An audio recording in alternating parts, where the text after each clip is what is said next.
Məlum olduğu kimi Rusiyada ailədə uşaq dünyaya gəldikdə materinski kapital ödənilir. Söhbət Rus vətəndaşı və sonradan Rusiya vətəndaşlığını qəbul edənlərdən gedir və hazırda Dövlət Dumasında yeni vətəndaşlar üçün analıq kapitalının verilməsi qaydalarının dəyişdirilməsi təklif olunur.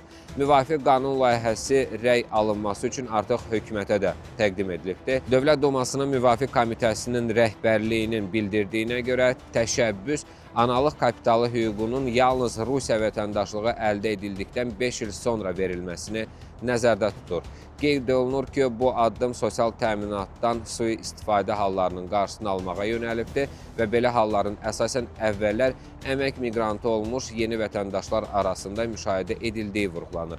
Bununla yanaşı təklif edilən məhdudiyyətlər bütün vətəndaşlara şamil olunmayacaq. Belə ki, doğumla vətəndaşlıq alanlar, dövlət köçürmə proqramının iştirakçıları, yeni regionların sakinləri, xüsusi hərbi əməliyyat iştirakçıları və onların ailə üzvləri, eləcə də döyüş veteranları bu tələbdən azad ediləcəklər.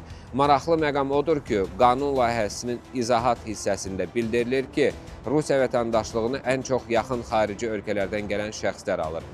Bunlara Tacikistan, Qırğızstan, Ermənistan, Azərbaycan, Özbəkistan və Qazaxıstan vətəndaşları daxildir. Sənəddə qeyd olunur ki, vətəndaşlığın əldə edilməsinin əsas səbəbi əmək miqrasiyası və sonradan Rusiya pasportunun rəsmiləşdirilməsidir. Və elə mövzu ilə bağlı ekspertlər bildirir ki, bu təşəbbüs Azərbaycan vətəndaşlarına da ciddi təsir göstərə bilər.